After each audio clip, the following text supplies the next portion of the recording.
परम पूज्य स्वामी जी महाराज, हमारी संस्था के प्रमुख संस्था अध्यक्ष पूज्य हुजूर महाराज जी आज के सत्संग समारोह में भाग ले रहे सभी सम्मानित सत्संग धर्म प्रेमी भाई बहनों, प्यारे बच्चों, गुरु पूर्णिमा का ये पावन पर्व आध्यात्मिक सत्संग मेला आश्रम की इस पावन पवित्र भूमि पर इस समय प्रारंभ हो चुका। आज इसका ये दूसरा दिन है। संतों महापुरुषों की दरगाह में जब भी ऐसे आध्यात्मिक मेले लगते हैं, ये हम भोली भटकी मानव आत्माओं के लिए बड़े ही भाग्य और सौभाग्य का दिन होता। इस भूल भरम अज्ञान जड़ता के देश में आज की तारीख में सभी जीव अपने स्वामी से, अपने करतार से, परमात्मा से भूले हुए हैं। बिछुड़ना माने अलग तो हो ही चुके हैं, अलग होने के साथ साथ भूल चुके हैं। जैसे आप अपने घर परिवार से अलग जाते हैं, लेकिन अपने घर परिवार की याद बनी रहती है। चाहे आप देश में रहें, विदेश में रहें, अगर आप अपने परिवार से अलग हैं, लेकिन किसी न किसी माध्यम से आप अपने घर परिवार की जानकारी रखते, हाल चाल कुशल मंगल पूछते रहते हैं। गुजरे जमाने में चिट्ठी पत्री चलती थी, आज के जमाने में मोबाइल है, कंप्यूटर, इन सारी चीजों के द्वारा जानकारियां, इन्हें आपका लगाव वहां बना रहता। लेकिन आज जीवों की परिस्थिति बिल्कुल भिन्न है। एक तो अलग हो चुके, अलग होने के साथ साथ भूल भी चुके हैं। अब ऐसे समय में इनको घर पहुंचना और पहुंचाना तो दूर की बात, पहले इन जीवों को ये विश्वास दिलाना पड़ेगा कि भाई आपका घर कहीं और है। आप अपने शाश्वत सनातन सही घर से अलग हो चुके हो। आपके सच्चे माता पिता स्वामी करतार वहीं रहते हैं और बिना वहां पहुंचे आपके कष्ट क्लेश दूर नहीं होंगे। लेकिन इन सारी चीजों को समझना और समझाना दोनों कठिन है। इस सब विषय को अध्यात्मवाद, साइंस ऑफ सोल कहा जाता। अब आज का ये युग और समय देखो इंटेलेक्चुअल है, ये वैज्ञानिक यानी भौतिकवादी युग चल रहा है। आज के इस इंटरनेट, कंप्यूटर, मोबाइल के युग में हर आदमी कोरा निरा भौतिकवादी होता जा रहा। भौतिकवाद का मतलब होता है जब हम शरीर की रक्षा में ही अपना पूरा जीवन खपा देते हैं। शरीर के आगे हमको अपने स्पिरिट यानी आत्मा, जीवात्मा का चिंतन, ख्याल, विचार ही नहीं रहता। सुबह से लेकर शाम तक, शाम से लेकर सुबह तक, बल्कि जन्म से लेकर मौत तक, जब हम अपने सारे जीवन की पूंजी को, अपने टाइम को, पीरियड को, समय को केवल शरीर की रक्षा में, हिफाजत में खपत कर दें, इसको भौतिकवाद कहा जाता। शरीर की रक्षा करना। अध्यात्मवाद जिसको स्पिरिचुअलिज्म कहते, इसमें आत्मा की रक्षा करने के बारे में चिंतन विचार किया जाता। अब आप स्वयं विचार करो, आप अपने गांव में, जीवार में, परिवार में, टोले मोहल्ले में जब आप बड़ी ही बारीकी से इस पर विचार करोगे, देखोगे, समीक्षा करोगी, ऐसा कोई आदमी आपको नजर नहीं आएगा जो 10-20 मिनट के लिए अपनी आत्मा के बारे में विचार करता हो, चिंता करता हो। सबको एक ही चिंता लगी है, रोटी, कपड़ा, मकान, और ये सब विषय, सारा सब्जेक्ट हमारे इस हाड़ मांस के पिंड पिजड़े शरीर से संबंधित है। आप स्वयं दिल पर हाथ रखकर सोच सकते हो, आप 10 साल, 20 साल, 30 साल, 40 साल सत्संग सुनते हो गया, आपके अंदर भी कितना ख्याल आता अपनी आत्मा की रक्षा के लिए। आप चाहे सत्संग में जाते हो, पूजा पाठ, माला करते, लेकिन चिंतन शरीर रक्षा का, संसार बनाने का, धन मिल जाए, दौलत मिल जाए, ये बढ़ जाए, वो बढ़ जाए, बेटा हो जाए, बेटी हो जाए, एक दुकान और बन जाए, फैक्ट्री लग जाए, कारखाना लग जाए। तो जब सत्संगियों का ये बुरा हाल हो रहा है तो दुनियादारों का क्या हाल होगा। आप लोग नहीं, पूजा तो सब कर रहे हैं, लेकिन इस पूजा के पीछे शरीर रक्षा, भौतिकवाद आगे आ गया। अध्यात्मवाद तो किसी को पता नहीं कि अध्यात्मवाद का मतलब आत्मा की रक्षा करना। इसमें केवल आत्मा की रक्षा के लिए सोचा जाता, उसको अध्यात्मवाद कहते हैं। भौतिकवाद ने इतना जड़ जमा लिया है कि आज के समय में अध्यात्मवाद का समझना बहुत कठिन है। असंभव तो नहीं कहा जा सकता, लेकिन कठिन जरूर माना जा रहा। और अगर मान लो आपने थोड़ा बहुत अध्यात्मवाद को समझ लिया तो किसी दूसरे को समझाना तो बिल्कुल कठिन नजर आता। आप अपने घर परिवार में किसी को समझाना चाहो तो भाई अध्यात्मवाद, आत्मा की रक्षा के लिए कुछ आप चिंतन करो, विचार करो,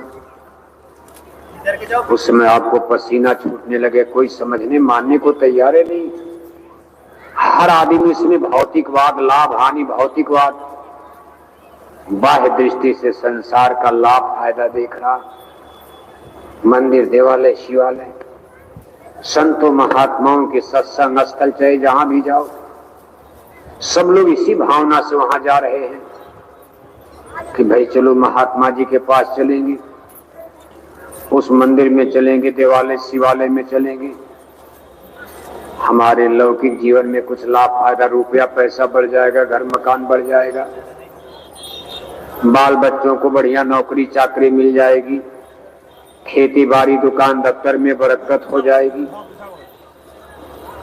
ये चीजें भौतिकवाद की पहचान है। ऐसे समय में जलजले से, इस माया के कठिन बंधन से जीवों को निकाल कर अलग करना, ये अपने आप में बहुत कठिन होता जा रहा। जैसे जैसे समय आगे बीत रहा, जिस भौतिकवाद की दलदल में गिरते जा रहे हैं। और अब तो परिस्थिति यह है कि आदमी धर्म कर्म को थोड़ा बहुत जो वो भी मानना बंद कर दिया। कोई कहता रामायण बकवास है, उपन्यास है, गीता उता सब ये है, धर्म कर्म को खत्म कर दो, रामायण जला दो, गीता जला दो। तमाम ऐसे ऐसी थीसिस, ऐसे ऐसे चिंतन विचार दुनिया में जन्म ले रहे हैं जो अध्यात्मवाद के लिए कितने खतरनाक साबित हो रहे हैं। ऐसे समय में जो थोड़ी बहुत आपकी इच्छा, आपकी वृत्ति, चलो किसी तरह आप यहाँ आ रहे हो, चाहे जिस भी भावना से आओ, भावनाएं अभी आध्यात्मिक नहीं है, लक्ष्य तो अभी भटका हुआ है, लेकिन चलो आ रहे हो, जा रहे हो, धीरे धीरे कुछ समझ में आएगा इसी तरह। लेकिन जब सत्संग सुनते रहोगे, समझते रहोगे, स्कूल में आते जाते रहोगे, सत्संग महिमा है अति भारी, पर कोई जीव मिले अधिकारी। धर्म कर्म के नाम पर दुनिया में कितना बड़ा धोखा खड़ा हो गया। देखो एक दृष्टांत आता,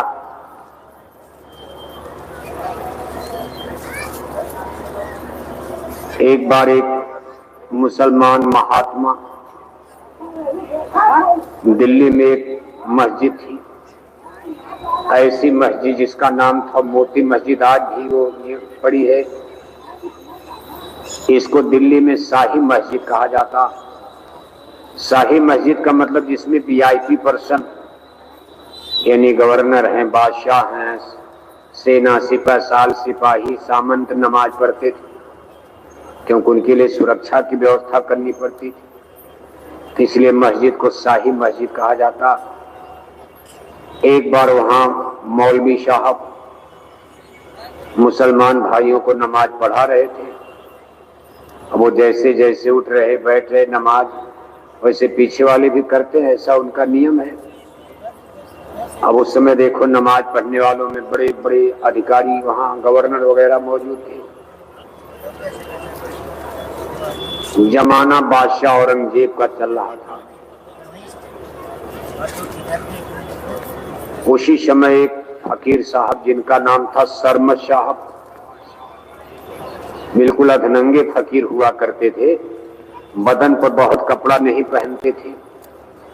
कब उनको जाड़ा गर्मी बरसात कुछ पता नहीं चलता था।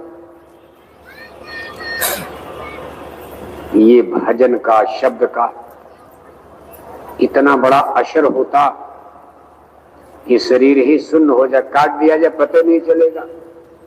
शरीर पर सांप बिच्छू रेंग रहे पता नहीं चलता। फिर जाड़ा गर्मी का कोई असर नहीं पड़ता अगर भजन बनने लगे।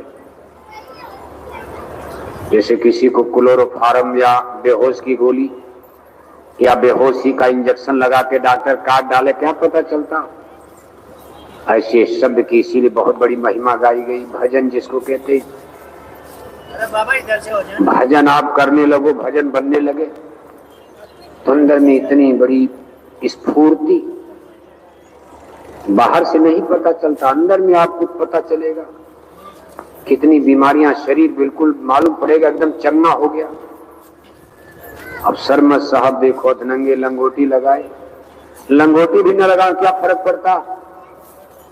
लेकिन चूंकि समाज में रहना है, दुनिया में रहना, मुसलमान बादशाहों का जमाना है, तो लोगों को बुरा लगता था, क्योंकि बादशाह औरंगजेब के दरबार में देश विदेश के लोग आते। उस समय भारत में यूरोप के व्यापारी आना शुरू कर दिए थे और दुनिया में मुगल सल्तनत का, मुगल बादशाहत का संसार में डंका बज रहा था।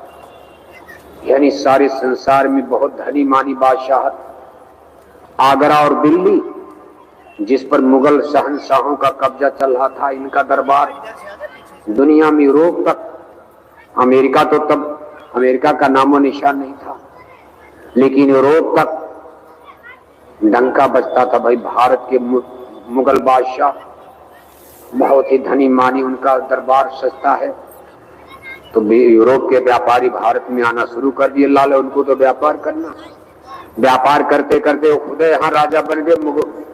मुगल वंश को खत्म ही करवा दिया मुसलमानों को। ब्रिटानिया हुकूमत, अंग्रेजों का राज देखो कायम हो गया, यहाँ धोखा दे करके व्यापारी से राजा बन गए। इतिहास आप जानते, ईस्ट इंडिया कंपनी व्यापार बनकर बाद में कंपनी ने मिलिट्री रख दिया, राजा बना दिया। फिर इंग्लैंड की महारानी के हाथ में दिल्ली की सत्ता चली गई। अब देखो सरमद साहब उधर से गुजर रहे, उन्होंने देखा भाई ये नमाज चल रही, लोग नमाज अता कर रहे। सरमद साहब ने बोलना शुरू कर दिया, है जो मौलवी के दिल में मेरे तलवे के नीचे है।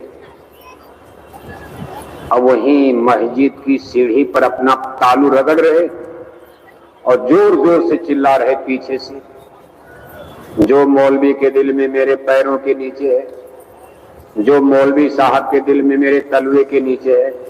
बुरा तो लगेगा ही, जिसे आप लोग यहाँ सत्संग सुन रहे हो और पीछे बैठ करके कोई हल्ला करे तो आपको बुरा लगेगा, सही बोलेगा तब भी बुरा लगेगा। सबको बुरा लग रहा है, भाई ये देखो कौन बेवकूफ काफिर आदमी आ गया, नमाज चल रही, खुदा की इबादत हो रही, भगवान की प्रार्थना हो रही, और ये आदमी पागल आदमी पीछे चिल्ला रहा। और वो भी मौलवी साहब के लिए कह रहा है। मौलवी साहब माने धर्म गुरु, वो लोगों को नमाज पढ़ा रहे हैं और वो कह रहे हैं पीछे से कि जो मौलवी के दिल में मेरे तलवे के नीचे। तो लोगों ने कहा भाई मौलवी के दिल में तो खुदा है। आखिर जब नमाज हो रही है, नमाज पढ़ी जा रही, पूजा हो रही भगवान की, और कथा सुनने आप बैठे तो दिल में भगवान ही तो होंगे। लेकिन आज एक फकीर कह रहे ना ना ना, मौलवी के दिल में जो है मेरे पैरों के नीचे है। लोगों को और बुरा लगा, गुस्सा आ गया कि मौलवी के दिल में तो खुदा और भगवान है इस समय, क्योंकि भगवान के ध्यान में लगे हैं और ये कह रहे हैं कि जो मौलवी के दिल में मेरे पैरों के नीचे है, तो क्या खुदा भगवान इनके पैरों के नीचे? इस आदमी ने तो भगवान का अपमान कर दिया। संजोग से बड़े बड़े अफसर बादशाह भी इसमें थे। गुस्सा आया, हुक्म हो गया, एक काफिर है, काट डालो इनकी गर्दन को। जबकि सब लोग उनको जानते थे। सरमद साहब मशहूर महात्मा थे, लेकिन आज इस पर उनको मृत्यु दंड दे दिया गया। गर्दन कट गई, नीचे गिर गई। कटी हुई गर्दन भी चिल्ला रही कि जो मौलवी के दिल में मेरे पैरों के नीचे, जो मौलवी के दिल में मेरे पैरों के नीचे। जब कटी हुई गर्दन बोल रही है सर, तब थोड़ा लोग सब पकाने लगे, अरे भाई ये तो सरमद साहब, लगता हम लोग इनको पागल समझते हैं, ये लगता है कोई सिद्ध पुरुष, प्रूव्ड रिद्धि सिद्धि वाले फकीर महात्मा थे। लेकिन अब तो बात बिगड़ गई, गर्दन कट चुकी है। तब तक उनके मुर्शिद कामिल, जैसे हम लोग सदगुरु कहते हैं हिंदी भाषा में, ऐसे दीन ईमान इस्लाम में मुसलमानों के यहाँ उनकी अरबी फारसी उर्दू भाषा में गुरु सदगुरु को कामिल मुर्शिद, कामिल मुर्शिद, मुर्शिद कामिल, पीर आजम, आला मुर्शिद, वक्ते हकीम, वक्ते मुर्शिद, तमाम नामों से। केवल भाषा का अंतर है, हिंदी में कुछ, अंग्रेजी में कुछ।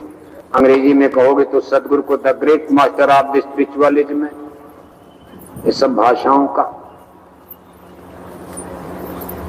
जब उनके गुरु महाराज उधर से गुजर रहे थे, देखा शिष्य की गर्दन कट गई, रुक गए और कहा भाई तूने मेरे इस भगत को क्यों मार डाला, इसको क्यों कत्ल करवा दिया?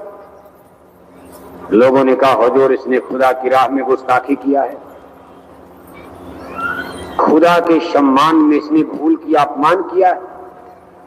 कहा क्या अपमान कर दिया रे? कहा ये कहता था खुदा मेरे पैरों के नीचे है।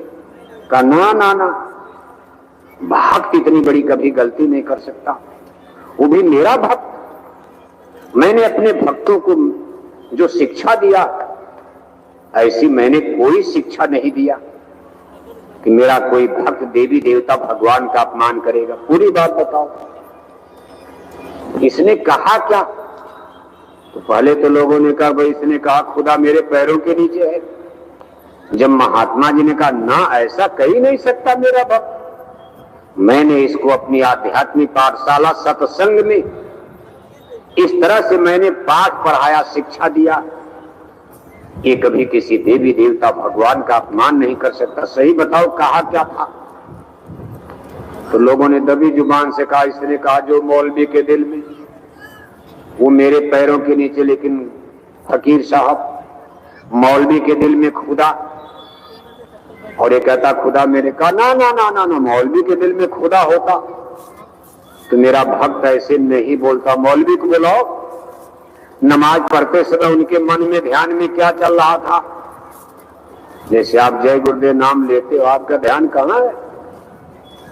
माला तो इधर है और ध्यान आपका उधर है। कर में तो माला फिरे, मनुआ फिरे चौर, जय गुरुदेव जय गुरुदेव जय गुरुदेव जपी जा रहे, और ध्यान आपका चला गया कहीं ट्रैक्टर चला रहा, कहीं खेती में, कहीं दुकान में, कहीं इसमें कहीं उसमें, कहीं रगड़ा में, कहीं झगड़ा में, कहीं मार में, कहीं काट में, कहीं किचन में रसोई में जाके पूरी परेठा बन रहा कि बच्चों को स्कूल जाना, जल्दी जल्दी माला जपो, कहीं स्कूल की बस न छूट जाए, बच्चों की टिफिन भरना है,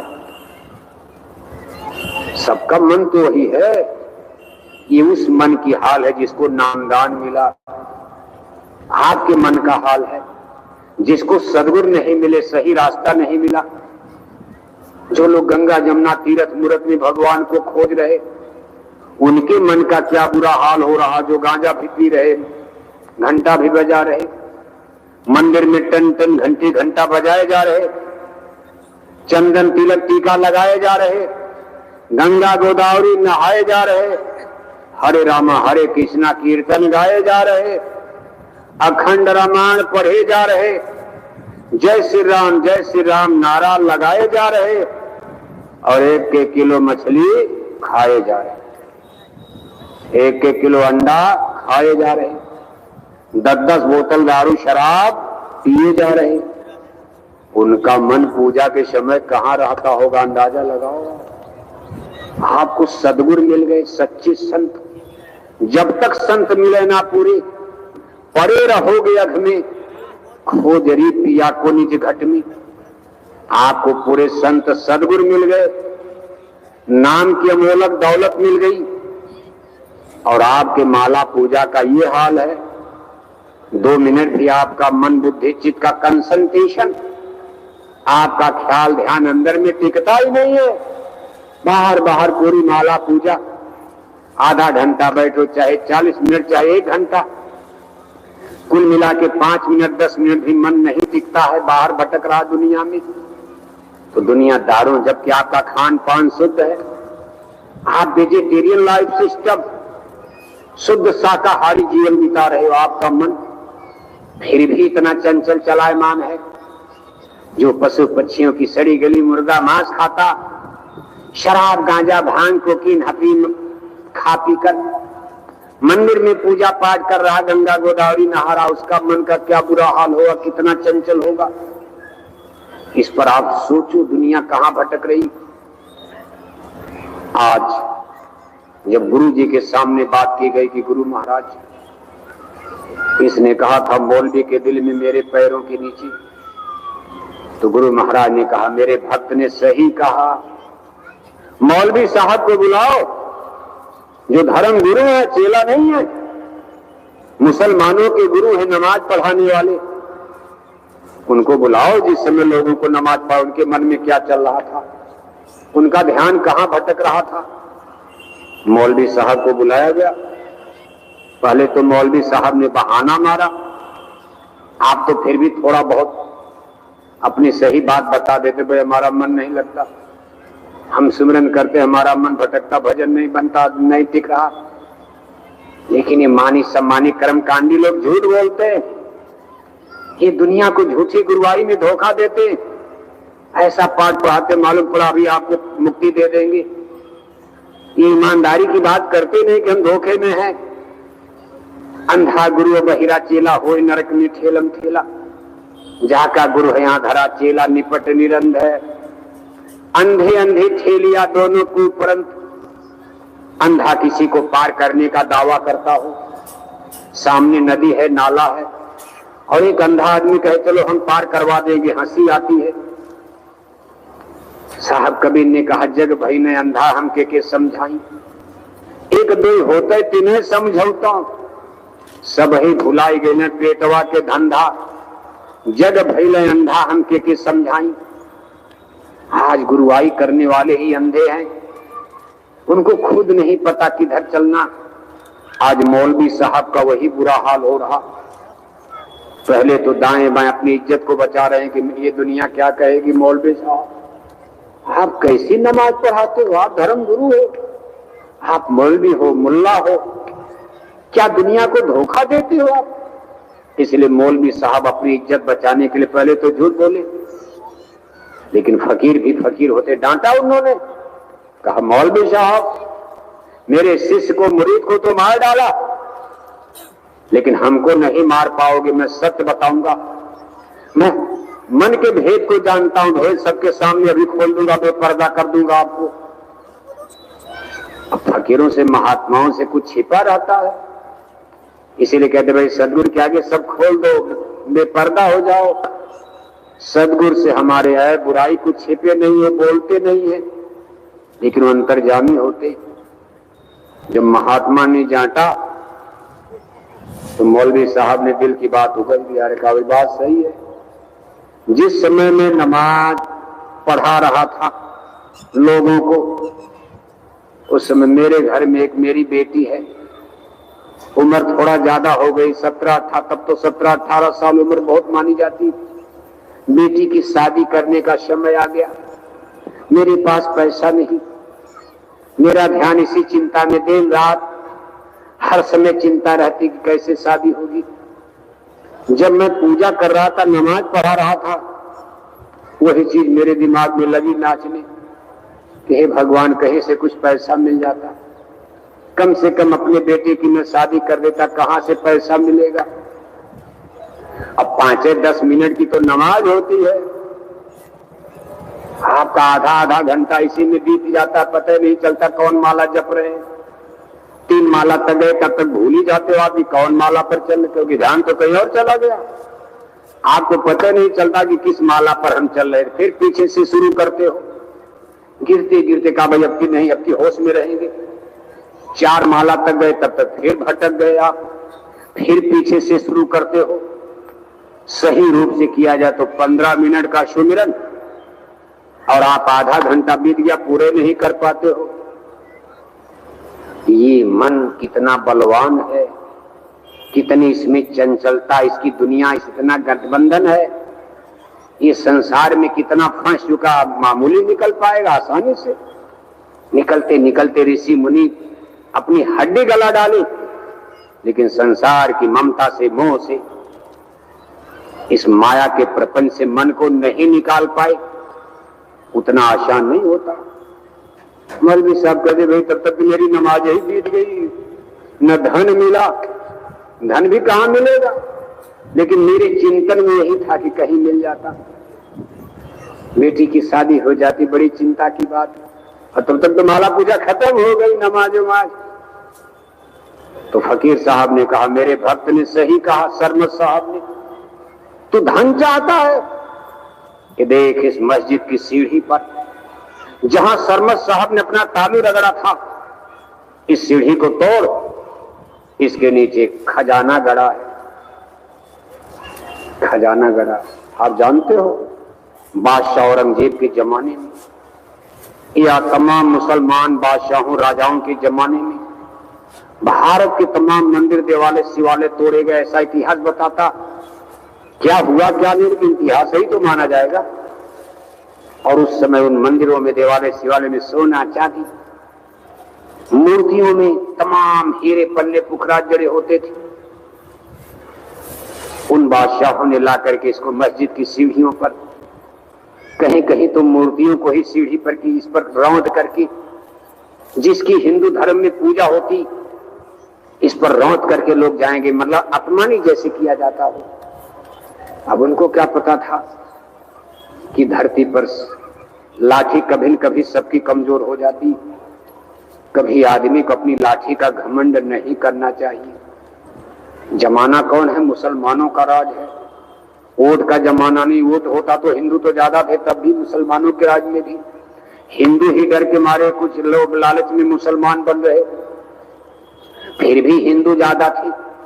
लेकिन जमाना तब वोट का नहीं था, तलवारों का था। उनकी मिलिट्री पावर इतनी जबरदस्त हो चुकी थी, भारत में कोई टिक नहीं पाया। हिंदू नरेश, भारत के देशी राजा सब, थोड़ा सा राजस्थान में हिम्मत किया महाराणा प्रताप ने, लेकिन वो भी बेचारे क्या करते अकेले। सब राजपूत वंश के लोग, दिल्ली दरबार से रिश्ता नाता जोड़ लिए, शादी ब्याह होने लगा, महाराणा प्रताप अकेले पड़ जाते।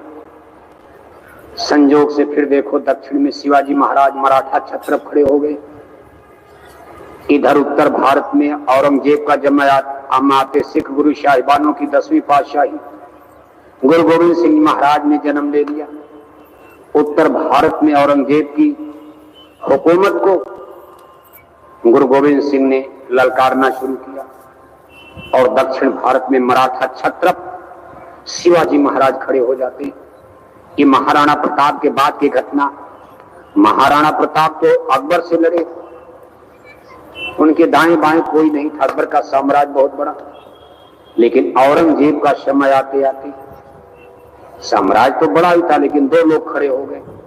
उत्तर भारत में गुरु गोविंद सिंह और दक्षिण भारत में शिवाजी महाराज। दोनों ओर से जब लोगों ने रौंदना शुरू किया, आपको सुनकर ताज्जुब होगा, शिवाजी महाराज को दबाने के लिए औरंगजेब ने दिल्ली को छोड़कर और जाकर महाराष्ट्र के जंगल में कई बरस का समय गुजार, डेरा तंबू डालकर कई बरस का समय गुजार दिए। शिवाजी को नहीं पकड़ पाए। सारी दिल्ली की मिलिट्री फेल हो जाती, क्योंकि जंगल पहाड़ का एरिया था। शिवाजी महाराज आक्रमण करके जंगल में भाग जाते थे। रास्ता उन लोगों को, मराठी लोग तो रास्ता जानते थे, दिल्ली की फौजों को पता नहीं जंगल में रास्ता किधर से है। आप जाओ तो इतनी बड़ी बड़ी पहाड़ियां हैं, कभी आप पूना जाओ, महाराष्ट्र जाओ, पश्चिम के तट पर कितने बड़े बड़े पर्वत पहाड़ मराठी लोग जानते, तो वहीं जन्म हुआ था। दिल्ली की फौजों को पता नहीं चलता था। कई बरस रहने के बाद तब तक उत्तर भारत में विदेशी आक्रमण का डर हो गया। औरंगजेब ने कहा, भाई छोड़ो, नहीं तो दिल्ली भी चली जाएगी, चलो दिल्ली।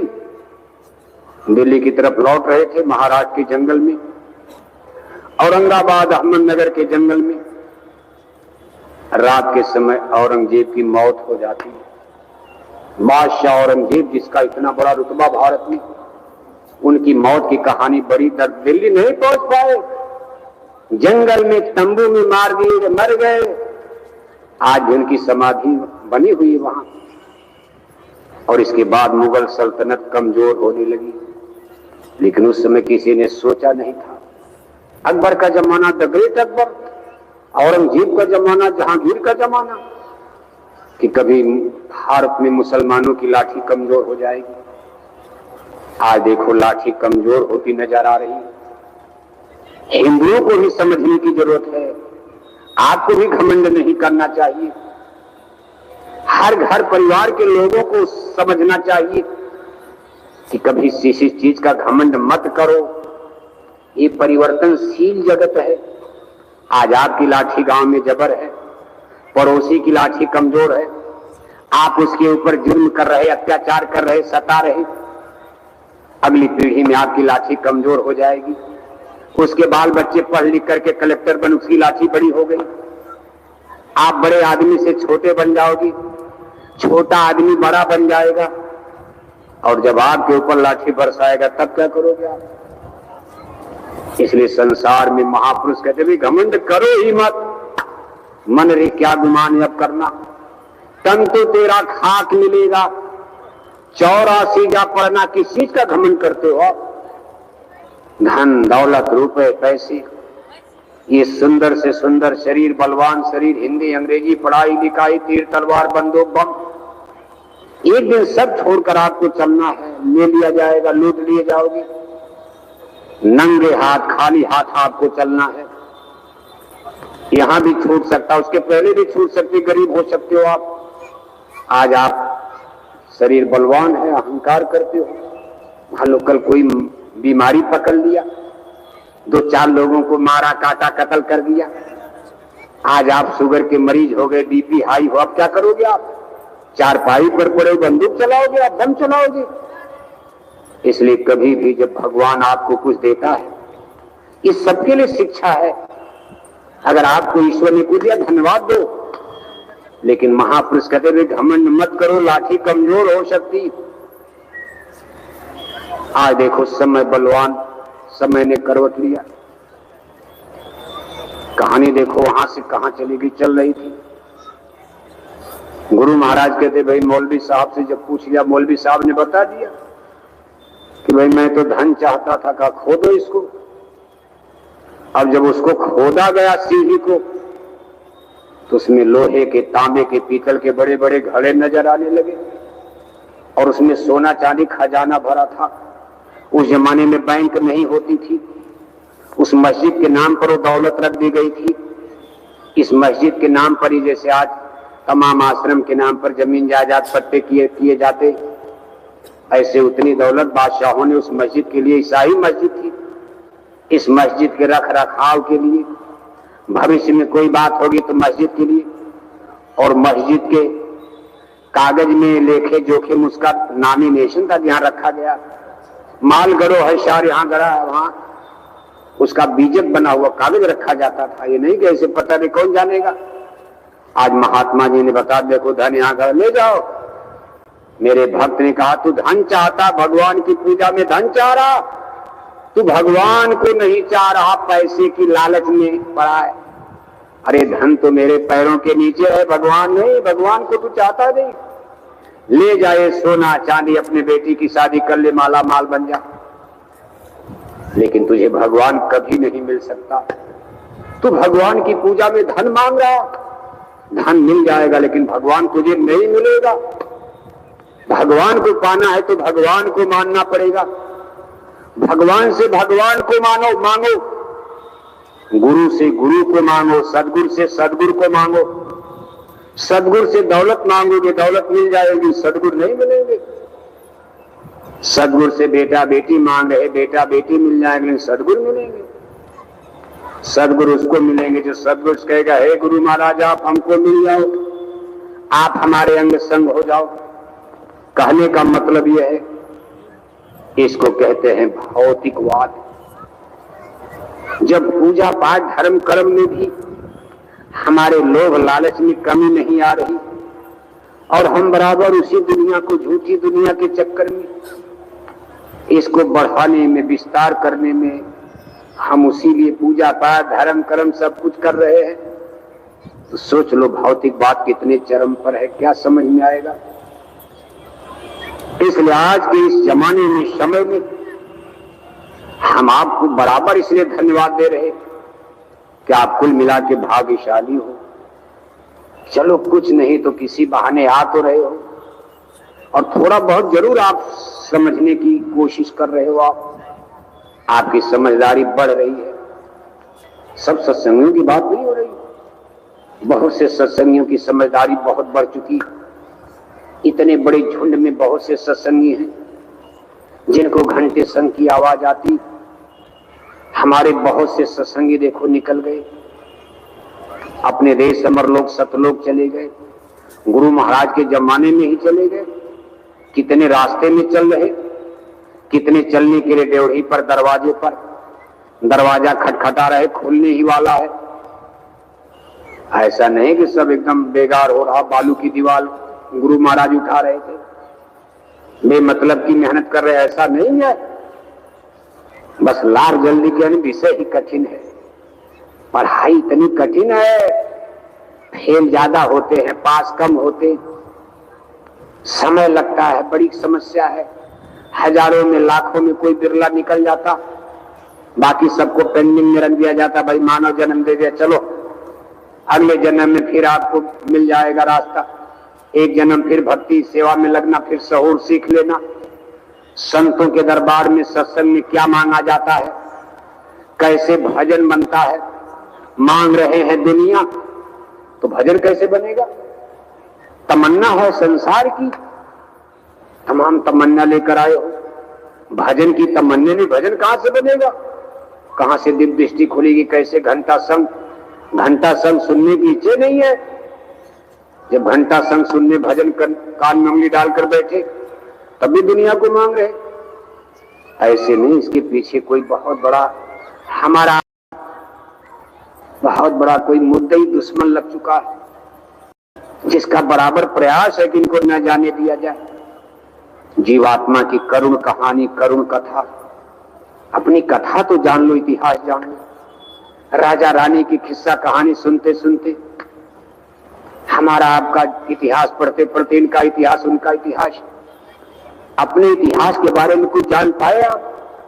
कहां थे आप जब ये धरती नहीं बनी थी, ब्रह्मांड सूरज चंदा तारे नहीं थे, ब्रह्मांड में कुछ नहीं था, आखिर तब की स्थिति क्या थी? मान लो, यही मान लो आप, चलो ब्रह्मांड नहीं जान रहे आप, धरती पर जहां रह रहे हो, जब हमारी ये धरती माता नहीं थी तब हम लोगों का निवास स्थान, रेजिडेंस, हमारा आपका कहां घर था, हम लोग कहां रहते थे, कहां मुकाम था, जिसमें धरती माता नहीं थी, शरीर भी आपका नहीं था, जब आप शरीर नहीं थे तब आप क्या थे?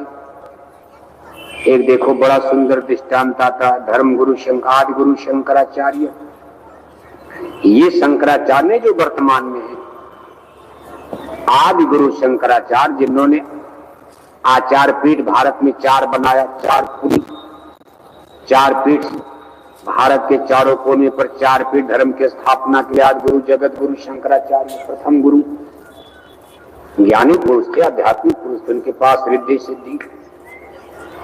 भारत के बड़े बड़े विद्वान पंडित पुरोहित उनके पीछे पड़ गए, क्योंकि पंडित पुरोहित तो कर्म कांड अंधविश्वास आडंबर पाखंड दान दक्षिणा कथा कीर्तन करके जनता को बस। एक बार भारत के बहुत बड़े विद्वान, बड़ा नाम है मंडन मिश्र, मंडन मिश्र से जगत गुरु शंकराचार्य का मुकाबला हो गया। वैसे जगत गुरु शंकराचार्य भी ब्राह्मण परिवार में ही पैदा हुए थे, और कहां पैदा हुए थे? दक्षिण भारत में। और मंडन मिश्र, लेकिन अब जाति की बात अलग है। अब जगत गुरु शंकराचार्य अध्यात्म बात को समझ गए। मंडन मिश्र से आमना सामना, मंडन मिश्र ने कहा, भाई आप हमारे इस धर्म का जो वर्तमान में आप विरोध करते हो, पूजा का, मूर्ति पूजा का और इसका उसका, गंगा जमुना तीर्थ मूर्त। मंडन मिश्र ने जगत गुरु शंकराचार्य ने कहा, ऐसा नहीं गुरुदेव, अरे हम तो जनता को यथार्थ समझाना चाहते कि आपकी आत्मा का विकास कैसे होगा, आत्मा क्या आप जानते हो? और जब जगत गुरु शंकराचार्य ने बोलना शुरू किया, उसी बीच में उन्होंने मंडन मिश्र का हाथ पकड़ा, कहा, मंडन मिश्र ये क्या है? उनके हाथ को पकड़ कर कहते, भाई ये बताओ ये क्या है? मंडन मिश्र ने कहा कि ये हाथ है। कहा, किसका हाथ है? कहा, मेरा हाथ है। जगत गुरु शंकराचार्य कहते, क्या तुम हाथ हो? आप हाथ हो? तो मंडन मिश्र कहते कि नहीं नहीं, मैं हाथ तो नहीं हूं। फिर उनके सर पर हाथ रखा, कहा, किस ये क्या है? कहा, सर है। कहा, किसका सर है? कहा, मेरा है। क्या तुम सर हो? कहा, नहीं नहीं, मैं सर नहीं हूं। उनके कंधे पर हाथ रखा, कहा, ये क्या? कहा, कंधा है। कहा, किसका है? कहा, मेरा है। क्या तुम कंधा हो? उनके एक बाल को पकड़ा, कहा, ये क्या है? बाल है। किसका है? मेरा है। क्या तुम बाल हो? उनके माथे को छुआ, क्या है? माथा है। किसका है? मेरा है। क्या तुम माथा हो? कहा, नहीं। सब मिला करके कहा, भाई आप ये शरीर किसका है? कहा, मेरा है। क्या तुम हाड़ मांस का शरीर हो? कहा, नहीं। एक एक दिन आग में जल जाएगी। कहा, मंडन मिश्र आप क्या हो? आप हाथ नहीं, आप पैर नहीं, आप सर नहीं, आप शरीर नहीं, आखिर आप हो क्या? तब देखो धर्म गुरु शंकराचार्य कहते, मंडन मिश्र आप वास्तव में आत्मा हो, स्पिरिट सोल।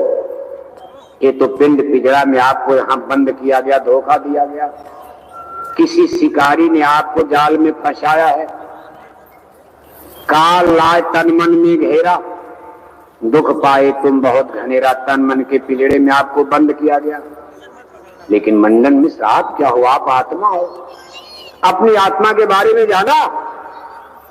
अब विद्वान क्या जानेंगे? रामायण गीता पढ़े, भागवत पढ़े, और जब संतों के पास जाए तब तो पता चले आत्मा क्या होता। महात्मा मिले, ज्ञानी गुरु मिले।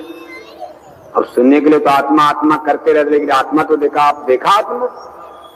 इतने बड़े भारत के विद्वान, 4 वेद के प्रकांड पंडित मंडन मिश्र देखो निरुत्तर हो जाते। कहा, महाराज बात तो सत्य है, मैंने खुद अपनी आत्मा को नहीं देखा, मैं अपने आप का ही ज्ञान नहीं कर पाया, और मैं संसार को पंडित पुरोहित ही कर रहा हूं। मैं लोगों को ज्ञान विद्या कथा कीर्तन सुनाता अपना जीवन बर्बाद कर रहा हूं। जगत गुरु शंकराचार्य ने कहा, मंडन मिश्र मैं जमाने को ही ज्ञान कराने के लिए मैंने जन्म लिया है। लोगों को बताना है, समझाना है, सही ज्ञान समझे, सही अध्यात्म बात लोगों की समझ में आ जाए। आज वही चीज आपको भी समझना है। आप शरीर नहीं हो। जिस शरीर को मलमल धो रहे हो, जिस शरीर के कारण आप दिन रात इसमें पिल रहे हो, नहलाने में, धुलाने में, खिलाने में, पिलाने में, जिलाने में, थोड़ी सी बीमार हुई तो डॉक्टर का चक्कर लगा रहे, सब पूजा पाठ भजन वजन छोड़ करके ध्यान भजन सिमरन, रोज डॉक्टर के पास, रोज डॉक्टर के पास, ये कान वाला डॉक्टर, ये आंख वाला डॉक्टर, ये दांत वाला डॉक्टर, ये टांग वाला डॉक्टर, क्योंकि मर्ज तो कई होता जाएगा जैसे जैसे बुढ़े बनोगे।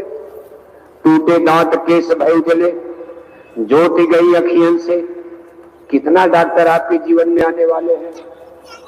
आंख जाएगी, आंख वाला डॉक्टर, तब तक कान के बारे हो गए, कान वाला डॉक्टर, दांत टूट कर गिरने लगा बुढ़ापे में, दांत वाला डॉक्टर, तब तक गठिया बात पकड़ लिया, टांग वाला डॉक्टर, तब तक बीपी हाई होने लगी, ब्लड प्रेशर बढ़ने लगा, हार्ट के मरीज, हार्ट वाला डॉक्टर।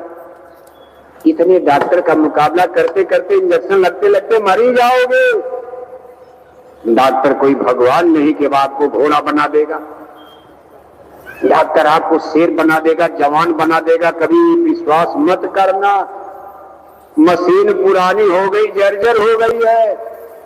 एक पुर्जा बनाओगे, दूसरा पुर्जा गड़बड़ होगा, दूसरा पुर्जा ठीक करोगे, तीसरा बिगड़ेगा। जीवन भर टिकिया टेबलेट खाओ, डॉक्टर का चक्कर लगाओ, बड़े बड़े पीजीआई अस्पताल का, लंदन, अमेरिका, बंबई, दिल्ली जाओ। अब आप घोड़ा बनने वाले नहीं हो। मेहमान जवानी जाती है, फिर लौट कभी ना आती है। भगवान इसी में मिलता है। क्या ढूंढे पत्थर पानी में, कर ले निज काज जवानी में, इस 2 दिन की जिंदगानी में। जवानी को तो आपने भोग विलास में रौंद दिया, अब बुढ़ापे में बैरागी बने, भजनानंदी बनना चाहते हो। जवानी का सुंदर समय तो भोग में चला गया।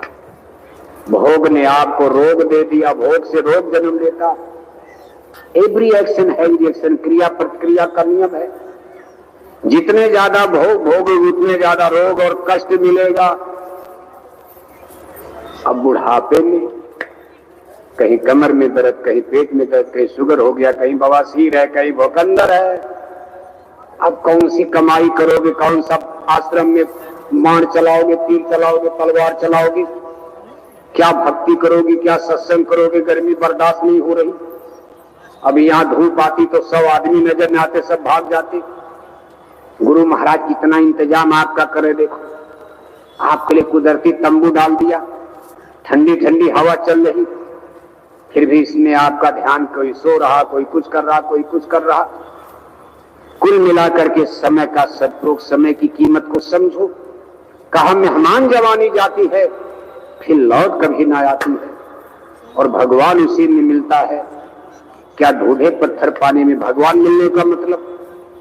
जवानी में आपके हाथ में ताकत है, पैसा कमा रहे हो, नाती पोता बेटा बेटी से भाड़ा नहीं मांगना मथुरा के लिए, आप खुद कमा रहे हो, पूरा परिवार आपके ऊपर है। चाहे आप मथुरा जाओ, चाहे कहीं जाओ, साइकिल मोटरसाइकिल चलाना जवानी में चला लोगे। अब तो बुढ़ापे में है, नाती पोता से कहोगे हमको सत्संग में चलना, जरा मोटरसाइकिल पर ले चलो। नाती पोता आग दिखाएंगे, बाबा पागल हो गए हो, अभी बीमार होकर लौटोगे फिर कहोगे डॉक्टर के पास ले चलो। क्या बुढ़ापे में सत्संग बहुत सत्संग कर लिया, डांट करके आपको बैठा देंगे। बुढ़ापे में आपको मथुरा कैसे आ पाओगे जब तक कोई साथ न दे। भजन करने बैठ गए, कहीं कान में दर्द, कहीं पेट में दर्द, कहीं गैस बन गई, कहीं कमर में दर्द, कहीं गठिया पकड़ा, बात पकड़ा, क्या करोगे अब आप?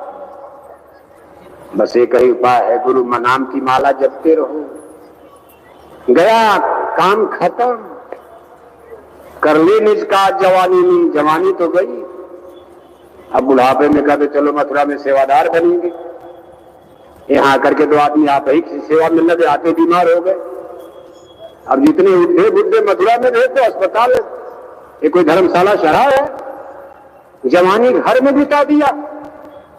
और जब बुढ़ापा का भाई मथुरा भेज दो, चलो हम सेवादार बनेंगे, जब कोई पूछने वाला नहीं घर में, न नाती पूछ रहा, न बहू पूछ रहा, न बेटा पूछ रहा, क्या चलो मथुरा में सेवादार बने, जब कोई काम बेरोजगार हो गए। जब मथुरा में पता चला बीमार हो गए, आए थे सेवा करने, तो आदमी आप ही की सेवा में लगाए जाएंगे।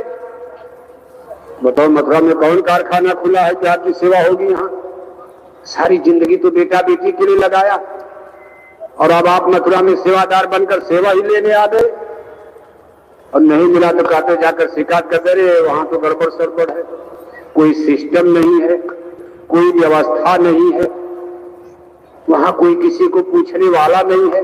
क्यों पूछा जाएगा? आपने अपना सारा जीवन, सारा समय, सुनहला समय जिस घर परिवार माया के नाम पर खपत कर दिया, यहां आपने क्या किया? 10-5 जो भी चंदा चुंदी दे दिया होगा, उसके बदले में गुरु महाराज ने आपको कई गुना लौटा दिया। उल्टे आप आश्रम की शिकायत करने लगते हो।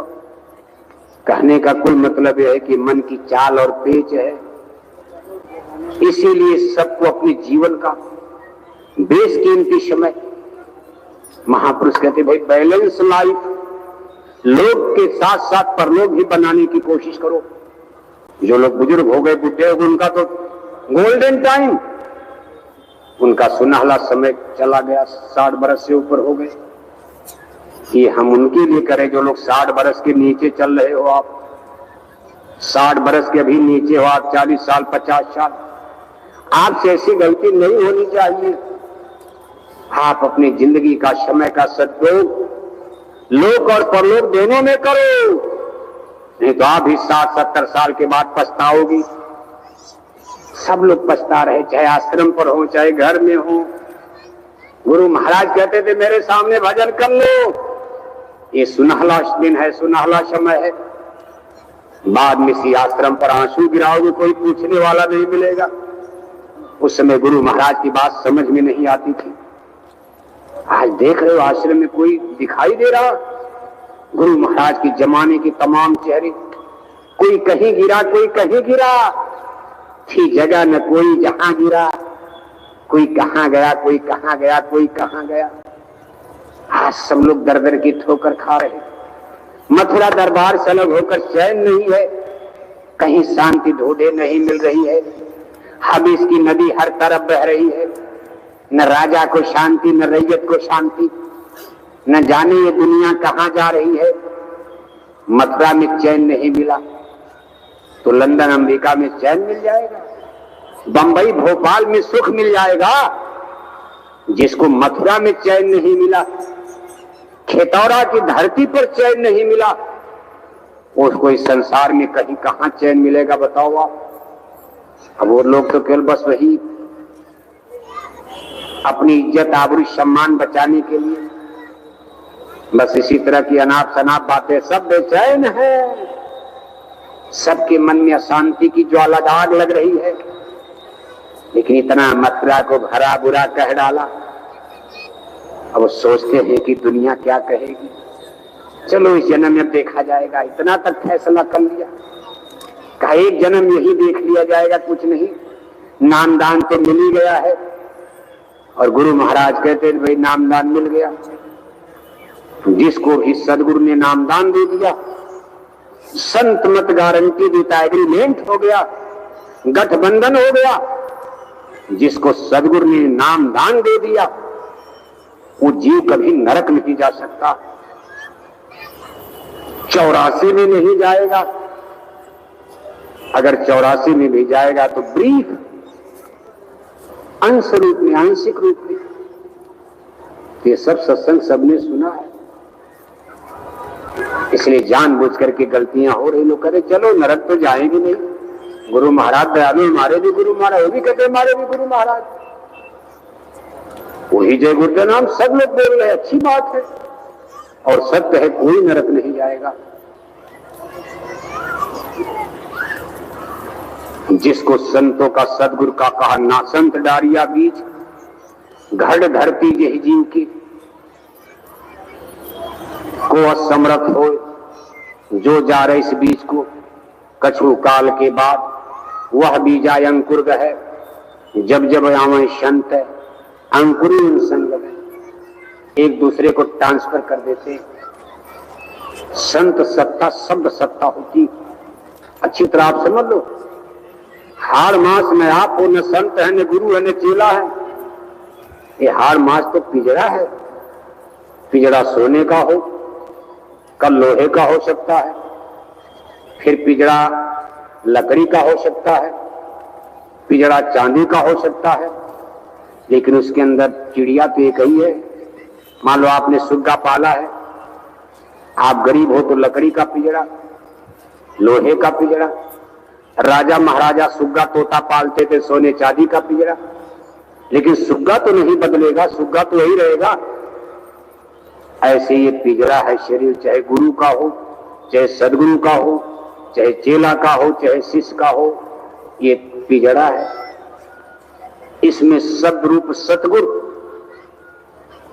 और उनकी अंशी जीवात्मा, ये भी शब्द रूप है, सूरत भी। लेकिन इसके ऊपर स्थूल मोटा पर्दा, जैसे बिजली के ऊपर रबड़ का तार लगा दो, बिजली को छूओगे कोई करंट असर नहीं करेगा। बिजली है, लेकिन बिजली के ऊपर रबड़ का तार लगा दिया जाए, लोग कहते भाई देखो बिजली का तार, चप्पल पहन के चप्पल पहन लो। इसी तरह से आत्मा के ऊपर माया की खोल आवरण चढ़ गया है। आत्मा स्थूल जगत में स्थूल रूप हो गई, तन्मन रूप हो गई, और सद्गुरु हाड़ मांस की शरीर में है, लेकिन वो आज भी शब्द रूप है। वो माया जीत होते हैं, माया उनके ऊपर गालिब नहीं है, माया का कोई असर नहीं मन का, माया का। लेकिन देखने में तो हाड़ मांस की शरीर में लगते। इसीलिए कहते भाई गुरु को आदमी मत समझा करो, देखने में मनुष्य है। एक बार देखो हाथरस वाले स्वामी जी महाराज, हाथरस में स्वामी जी महाराज, स्वामी महाराज के हिस्से से थे राधा स्वामी जी महाराज, आगरे वाले, यहां से राधा स्वामी मिशन। हाथरस वाले स्वामी जी महाराज जिन्होंने घट रामायण का प्रतिपादन किया, लिखा। ये पूना नरेश बाजीराव पेशवा राजघराने की थे, ब्राह्मण जाति की, और जवानी में ही विरक्ति। बड़ा नाम है, बहुत बड़ा नाम है। पूना नरेश बाजीराव पेशवा के राजकुमार, राजा गद्दी देना चाहते हैं, और एक दिन आधी रात को घर छोड़कर भाग गए। उन्होंने लिखा है घट रामायण में, स्वामी छेक छोड़े हाथी और घोड़े, तिनका इसका तोड़े जो मोलम करोड़ों। मोलम माने कीमत। कहा मैंने उस जमाने में पूना का हाथी घोड़ा रथ सोना चांदी सब खजाना, जिनकी कीमत उस जमाने में करोड़ों करोड़ों में, आज तो उसकी कीमत कितने खरब हो जाएगी। कहा मैंने चुटकी बताते लात मार दिया, ठोकर मारकर मैं साधु बन गया। और सबसे आश्चर्य की बात, शादी भी हुई थी, एक बच्चा भी पैदा हो चुका था, लेकिन सब छोड़ करके आज जंगल में भाग गए थे। और पूना से भागते भागते देखो कानपुर बिठूर, और वहां से चल करके चले गए थे हाथरस, यही बगल में है मथुरा के, वहीं अपना डेरा आश्रम बना के जीवों का उन्होंने वहीं सत्संग सुनाया, कल्याण किया, बहुत काम किया। इन्हीं से आगरे वाले राधा स्वामी जी महाराज, जिनका नाम था महाराज शिव दयाल सिंह जी, ये लोग खत्री बनिया परिवार से, हिंदू जाति का खत्री बनिया परिवार, ये लोग रहने वाले थे पंजाब की तरफ, जो पाकिस्तान में चला गया। समय आने पर ये लोग आगरा में आकर बस गए थे। खत्री बनिया एक नई जाति, खत्री माने छत्री होता। पहले इन लोगों के पूर्वज छत्री थे। छत्री माने मलट्टी, छत्री का मतलब माना जाता मलट्टी पावर। जैसे ब्राह्मण का मतलब पढ़ना लिखना पढ़ाना गुरुआई करना, ऐसे छत्री का मतलब प्राचीन हमारी सामाजिक परंपरा में छत्री राजपूत का मतलब लड़ाई लड़ना, राज करना।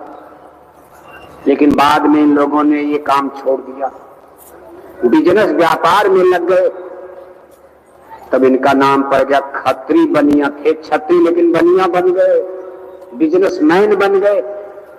तो भारत में एक नई जाति ने जन्म लिया, इसका नाम है खत्री।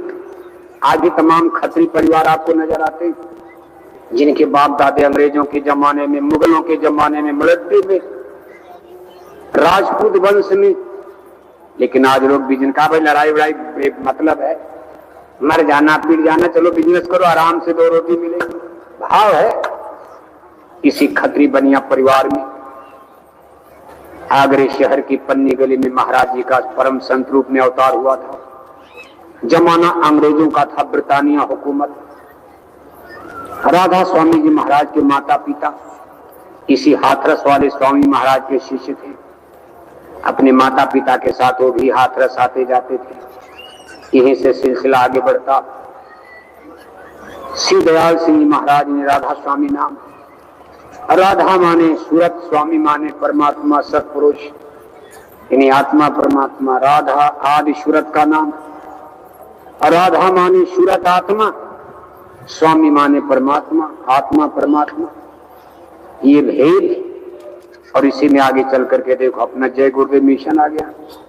राधा स्वामी मिशन की शाखा में 1-2 पीढ़ी बीतने के बाद जय गुरुदेव मिशन आता है। तो संत शरीर बदलता, ज्ञान की धार शब्द की होती, जिसको साउंड कहते। कहा सब मर जाए शब्द नहीं मरता, इसलिए कभी संतों का भेद नहीं करना चाहिए। संत सदगुरु में कोई न छोटा है न कोई बड़ा है, न कोई ऊंची जाति न कोई नीची जाति, शब्द की कोई जाति नहीं है। ये शब्द खुदाई, ये दैवी कानून कायदा। नाम तो हाँ हम आप हिंदी अंग्रेजी में राम रहीम केशव करीम अल्लाह खुदा, कोई गुरु नाम, कोई भगवान नाम, कोई ईश्वर नाम, ये तो वर्णात्मक है। लेकिन अंदर में जो ध्वन्यात्मक, जैसे घंटा और शंख की आप बात करते हो, घंटे शंख को कौन बदल सकता? परमात्मा का असली रूप तो आवाज है, शब्द है, वो पहचान उनकी है। बाकी नाम यहाँ कुछ भी हिंदी अंग्रेजी में रखते जाओ आप। देखो यानी महापुरुष, यानी ये शब्द की धार, ये चेतन धार परिवर्तित नहीं होती, क्योंकि शरीर है, किराए का मकान है। राम को जाना पड़ा, कृष्ण को जाना पड़ा, कबीर नानक को जाना पड़ा, हमारे परम पूज्य स्वामी जी महाराज को इस समय से जाना पड़ा। हम लोग नहीं तैयार थे। मान लो गुरु महाराज को दिन बिस्तर पर रहते, महीना 2 महीना हम लोग बराबर उनकी सेवा में रहते, शरीर जर्जर से जर्जर हो रहा, एक आशा हो जाती भाई अब हो सकता है दोबारा गुरु महाराज खड़े ना हो पाए। लेकिन गुरु महाराज इतने झटके में चले गए, हम लोग उसके लिए तैयार नहीं थे। अभी सोचा जा रहा था गुरु महाराज बहुत दिन रहेंगे, कुछ और खेल, लेकिन अब उनकी मौज हमारी आपकी वहां कोई चल नहीं सकती। गुरु की मौज रहो तुम धार, चले गए, चल दिए, इस संसार से अलविदा करके मौज बदल गई और छोड़ करके। लेकिन ऐसा नहीं कि कहीं से शरीर से गए। जागो शब्द गुरु मेरे घट में, शब्द धार उनकी आज भी मौजूद है। ये शब्द धार कहीं ठेका ले सकती है। शब्द की धार अंदर में तो किसी का उद्धार करेगी। गुरु महाराज कहते भाई मैं फिर घबराई हो जिन हंसा हम फिर आएंगे। ये बराबर संत सूरत, ये शब्द की धार बराबर धरती पर आती रहेगी जीवों को निकालने के लिए। डोर जैसे कोई में कोई डोर गिर गया, उसको आप डोर लटकाओ, डोरी खत्म, दूसरी लटका दोगे, दूसरी डोरी पुरानी, तीसरी डोरी लटका दोगे। ऐसे ये शब्द की धार है, डोर है, सतलोक से चलती। कहां से चलती है? स्वर्ग बैकुंठ से नहीं। स्वर्ग बैकुंठ वाली डोरी स्वर्ग बैकुंठ ले जाएगी, फिर मृत्यु लोक में गिरोगे, पुण्य छेड़े मृत्यु लोक के। स्वर्ग और स्वर्ग परंतु दुखदाई व्यापक ब्रह्म निरंजन की डोरी रहेगी। काल देश में ले जाएंगे, त्रिलोकीनाथ रगड़ देंगे, फिर आपको नीचे गिरा देंगे। ऊपर ब्रह्म का देश है, गगन मंडल त्रिकुटी मुकाम, वहां से डोरी लटकाई जाएगी, वहां के ब्रह्म पुरुष वो भी नीचे गिराएंगे। उसके आगे देखो पार ब्रह्म परमेश्वर का देश है, वहां से डोरी आएगी, तब भी महाप्रलय में गिर जाओगी। उसके आगे महाकाल पुरुष का देश आता, भंवर गुफा नाका, वहां से भी डोरी आएगी। कोई सूरत आपको गुरु बनकर निकालने आएंगे, लेकिन अगर वहां तक ले भी जाएगी तो महाप्रलय की आग वहां तक जाती है। वहां तक जाएगी आप, तब भी नीचे आ जाओगे आप। महाप्रलय का नाका भंवर गुफा है। ये महाप्रलय की आग वहां जाकर बुझ जाती भंवर गुफा में। जब ये भंवर गुफा में प्रवेश करती है तो शीतल ठंडी, इसके आगे आ नहीं जाती। वहां से सतलोक का नाका शुरू होता। सतलोक में महाप्रलय की आग नहीं पहुंचती।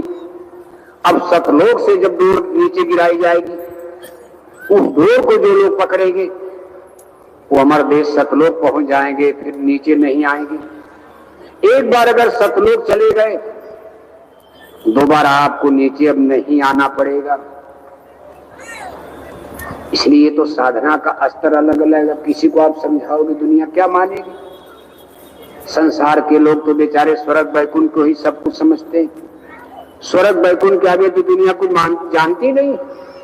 आपके भाई गांव गिराव में, घर परिवार में क्या परंपरा, जब आपके गांव घर में कोई मरता है, लोग ले जाकर के जंगल में, नदी के किनारे जला डाले, लाश कोयला कर देनी। एक मुर्गा जब घर में हो गए, 4 जने ले जाना और लाश कोयला कर देनी, घर भर छोड़त दाना। उपवास करते। एक मुर्दा बाहर से लाए, तेल मसाला शाना और बड़े प्रेम से बनी रसोइयां घर भर करे बखाना। घर का मुर्दा बाहर ले जाते जलाते, और बाहर से बकरी मुर्गी सुअर का मुर्दा ला करके पेट में डालते, कहते भला मजा आ रहा। ये साहब कबीर की सदुकड़ी भाषा है। उस जमाने में पढ़ी लिखी जनता नहीं थी। साहब कबीर ने बहुत समझाया। ठेठ देहाती गंवई भाषा में कितने बड़े बड़े लिटरेचर्स, कितनी बड़ी बड़ी थीसिस थियरी। तब तो दुनिया वाले साहब कबीर से नाराज हो गए थे। आज भी नाराज होते हैं लोग, लेकिन अब थोड़ा जमाना पढ़ा लिखा आ गया, तरीका सिस्टम बदल गया। राजाओं का जमाना नहीं, प्रजातंत्र है। भाषण भीषण चल जाएगा, थोड़ा मोड़ा बोल लिया जाएगा। अगर जैकेट बोरा पहनकर थोड़ा दाएं बाएं भी बोलोगे, कोई फांसी पर तो जल्दी चढ़ाएगा नहीं प्रजातंत्र में। नेता लोग कितना गड़बड़ सड़बड़ भाषण देते। अगर तो 4 लाइन भाषण बोले वालों का, जैकेट वालों का गड़बड़े हो जाएगा, ऐसा नहीं कि आपको फांसी पर लटका दिया जाएगा। लेकिन राजाओं का जमाना था, सीधे फांसी पर लटका देते थे। देखो इतनी बड़ी शक्ति ईसा मसीह साहब को सूली पर टंगवा दिया। इतने बड़े गुरु तेग बहादुर को, जो गुरु गोविंद सिंह के पिता थे, बादशाह औरंगजेब ने दिल्ली के चांदनी चौक पर गर्दन कटवा दिया। मुगल सम्राट जहांगीर ने सिख गुरु साहिबान 5वीं पातशाही अर्जुन देव जी महाराज को लाहौर में ले जाकर के देखो गरम गरम तावे पर बांध करके जला के मार डाला। जैसे लावा भूंजा जाता है बालू में, ऐसे तड़पा तड़पा करके आग लगाकर गरम गरम चूल्हे मार डाला। तमाम साहब कबीर को सिकंदर लोधी ने कितनी सजा दिया। लेकिन अब समय थोड़ा बदल गया, बहुत होगा जेल में डाल देते हैं। तमाम साधु वधु उठा के जेल में डाले जा रहे हैं। लेकिन अब आपको नहीं उस तरह का कोई अत्याचार। अब ये भी एक अच्छी बात है, चलो प्रजातंत्र में कुछ बोलने का। नहीं तो इस तरह राजाओं का जमाना होता, जमींदारों का जमाना होता, लैंडलॉर्ड सामंतों का जमाना होता। कितना बड़ा बड़ा सत्संग आप मेला लगा पाते, और इस तरह कोई बोल पाता? सीधे फांसी सूली पर लटका दिया जाता पकड़कर। ये भी उस ऊपर वाले की दया कृपा ही समझो। चलो जो भी है प्रभु की लीला हो रही है, देखते चलो क्या क्या लीला होने वाली। लेकिन कुल मिलाकर इस संसार जगत में गुरु महाराज ने जितनी मेहनत परिश्रम किया है, और आज हमारे पूज्य हुजूर महाराज जी जो कर रहे, ऐसा नहीं कि गुरु महाराज ने आपको अधर में छोड़ दिया है। पूज्य महाराज जी पर आपको भरोसा यकीन तो है ही है, करना भी चाहिए, करना चाहिए। धीरे धीरे आप उस चीज को समझ जाओगे। जब शब्द की धार नहीं बदलती, केवल शरीर बदल जाता है, तो शब्द की धार कहीं आ सकती, कहीं प्रकट हो जाए। ये परंपरा चली आ। जैसे ज्ञान, एक मास्टर चला जाता, रिटायर हो जाता या मर जाता, उसी गद्दी कुर्सी पर दूसरा मास्टर बैठ जाता। वो मास्टर मर गया, तीसरा बैठ जाता। वो भी कखा गघा पढ़ाएगा, ये भी कखा गघा पढ़ाएगा, ये भी कखा गघा पढ़ाएगा। ज्ञान तो ही रहेगा, मास्टर बदल जाते हैं। आज जो गुरु महाराज कहकर गए जैसी चीज, एक एक शब्द आपके सामने आप नहीं समझ पा रहे हो। गुरु महाराज जो जो बोल कर गए और जैसे जैसे उन्होंने सामयिक संदेश दिया है, समय की गणित और गणना जैसा उन्होंने समझाया है कि आगे हमारा सोशल सिस्टम, हमारी सामाजिक व्यवस्था, हमारा फैमिली सिस्टम, हमारा पारिवारिक व्यवस्था, हमारा पॉलिटिकल सिस्टम, हमारी राजनीतिक यानी राज व्यवस्था, हमारा रिलीजियस सिस्टम, हमारी धार्मिक व्यवस्था आगे कैसे किस मोड़ पर आगे बढ़ेगी, कैसे कैसे जाएगी। गुरु महाराज की पत्र पत्रिकाओं में, वो तो बहुत पुराने संदेश है लेकिन पत्र पत्रिकाओं में आते, इसलिए दूरदर्शी आवाज के नाम पर सब तो पढ़ नहीं पाओगे आप, छांट छांट करके आपके बीच में पहुंचाया जा रहा। जब उसको आप गौर से पढ़ोगे तो एक एक चीज आपके सामने आ रही है। और गुरु महाराज के वचन वाणी के मुताबिक देखो, भारत में फिर धीरे धीरे जनता की रुझान धर्म की तरफ बढ़ रही है। इस चीज का एक अनुभव अंदाजा लग रहा है। गुरु महाराज उस समय 70-72 में कहा करते थे कि बच्चा आज मेरी बात को भले कोई अनसुना कर दे, एक वक्त आएगा भारत में एक रिलीजियस रिवॉल्यूशन खड़ा हो जाएगा, धार्मिक क्रांति। धार्मिक क्रांति का मतलब देश की जनता धर्म की तरफ मुड़ने लगेगी। कुछ दिन तक ये चलेगा। धर्म का मतलब बहुत धर्म, मुसलमान अपना, हिंदू अपना, ये अपना, वो अपना, इन्हीं को होड़ लग जाएगी। लेकिन इसमें लोग धर्म की तरफ तो मुड़ेंगे लेकिन सही धर्म लोगों की पकड़ में नहीं आएगा। कुछ साल तक ये चलता रहेगा खेल। कुछ साल बीतने के बाद भारत में एक और क्रांति जन्म लेगी। इसका नाम होगा स्पिरिचुअल रिवॉल्यूशन, आध्यात्मिक क्रांति। जब आध्यात्मिक क्रांति का बीजारोपण भारत में होगा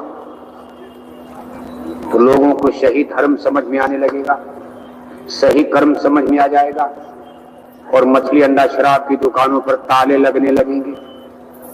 मछली अंडा शराब की दुकानों पर धड़ाधड़ ताले लगेंगे, बंद होने लगेंगी। मथुरा में अब कहीं मछली अंडा शराब की दुकान नजर नहीं आएगी।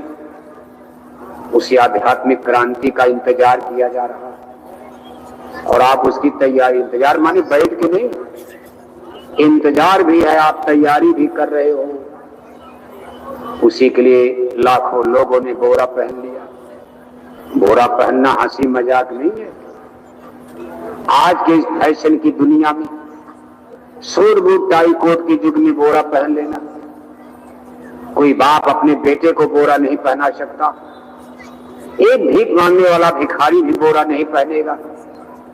साधु सन्यासियों को देख तो गेरुआ नीला पीला पहन लेंगे, नंगे रह लेंगे।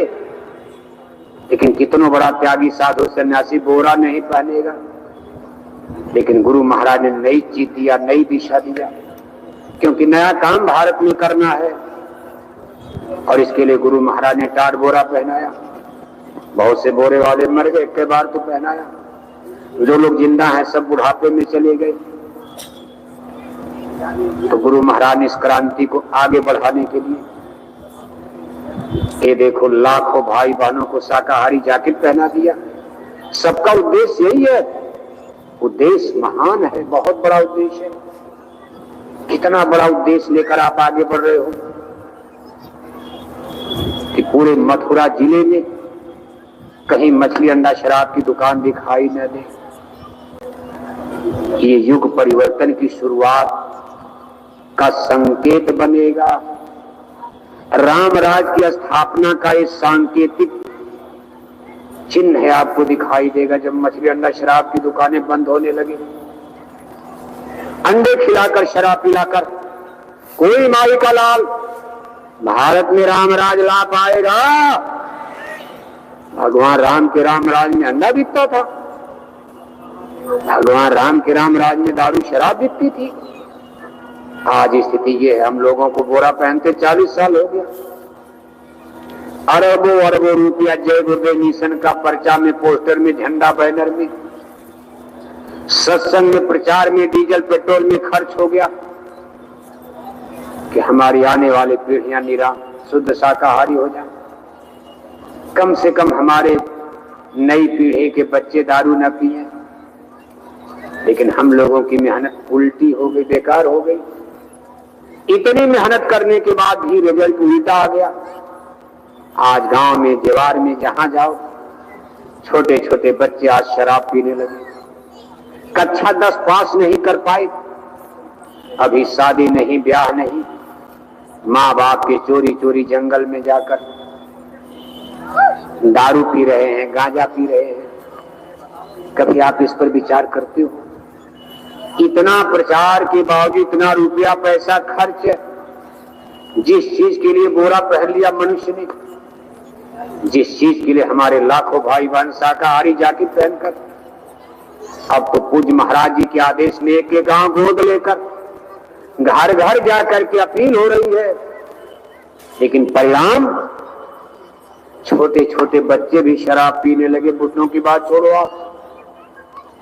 और अब तो स्थिति इतनी भयंकर खतरनाक आ गई कि बच्चों की बात तो छोड़ो, हमारी बेटियों ने भारत में शराब पीना शुरू कर दिया। भारत के बड़े बड़े महानगर, बेंगलुरु, हैदराबाद, चेन्नई, बंबई, दिल्ली, कानपुर, लखनऊ, आप बड़े बड़े यूनिवर्सिटी कॉलेज में जाओ, हमारी बेटियां इंजीनियर डॉक्टर की डिग्री लेने जाती।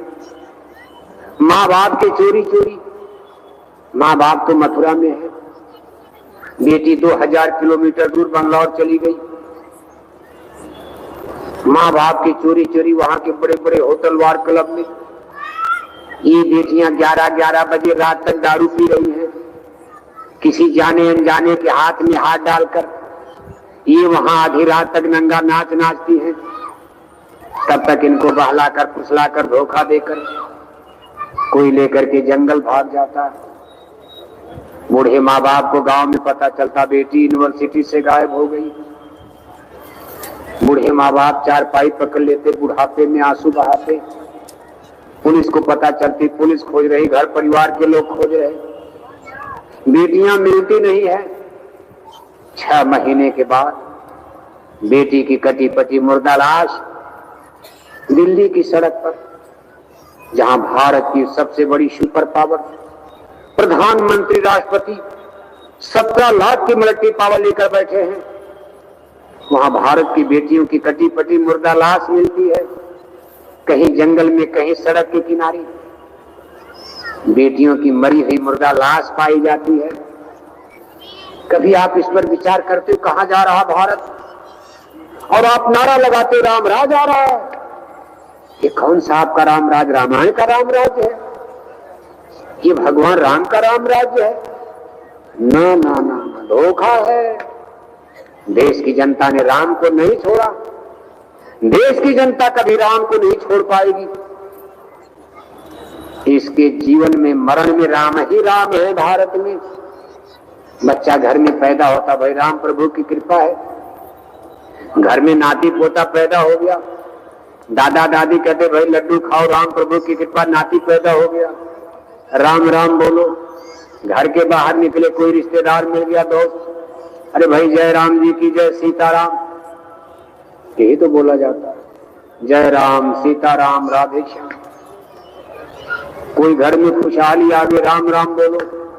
मर गए आज, 4 आदमी डोली लेकर जा रहे, पीछे पीछे क्या नारा लगता? राम नाम सत्य है, राम नाम सत्य, बाकी सब असत्य। अब सत्संगी लोग तो मान लो जय गुरुदेव भी बोल देते होंगे। कितने सत्संगी कहते हैं दोनों बोलो, कहीं गड़बड़ हो जाए। जय गुरुदेव भी पीछे पीछे बोलो, राम नाम सत्य भी बोलो, क्योंकि गांव वाले बोल रहे हैं। गांव वाले जय गुरुदेव बोलेंगे नहीं, नहीं नहीं नहीं नहीं, राम नाम सत्य बोलो। जय गुरुदेव कहां से आ गया? और उन बेचारों की क्या पता, गुरु नाम सबसे बड़ा। जब राम नाम नहीं, कृष्ण नाम नहीं, गुरु नाम आदि नाम है, ये सतयुग में सबसे पहले परमात्मा का गुरु नाम ही रखा गया था। राम अवतारा, एक नाम और जुड़ गया, राम नाम। द्वापर युग में कृष्ण अवतार में एक नाम और जुड़ गया। लेकिन प्रथम नाम भगवान का वर्णात्मक, इसमें कोई सत्य नहीं है। भगवान का नाम वर्णात्मक है ही नहीं। क्या रखोगे आप नाम? हरि अनंत, हरि कथा अनंता, राम रहीम केशव करीम, अल्लाह खुदा गुरु भगवान, जो भी आप, ये सब तो हम लोग घटाते बढ़ाते रखते चले गए। लेकिन ये उन लोगों के लिए जवाब है। इस धरती पर भगवान का पहला नाम मनुष्यों के द्वारा रखा गया तो गुरु नाम ही रखा गया था। गुरु ब्रह्मा, गुरु विष्णु, गुरु देवा महेश्वर। एक शब्द गुरुदेव के तामे अनंत विचार, ठाके ज्ञानी मुनिवरा वेद न पावे पार। ये प्रथम नाम भगवान का गुरु नाम रखा गया।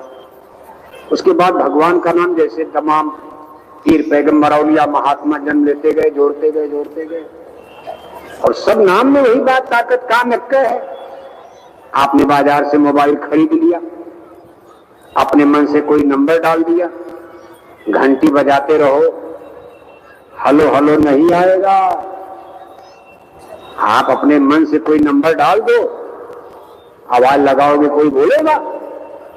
आपने बाजार से मोबाइल खरीदा, कंपनी से आपने नंबर लिया, कंपनी का रजिस्ट्रेशन है, कंपनी जो नाम देगी इंटरनेट से जुड़ा होगा, उसको जब डायल करोगे तब उधर से हलो की घंटी बजेगी।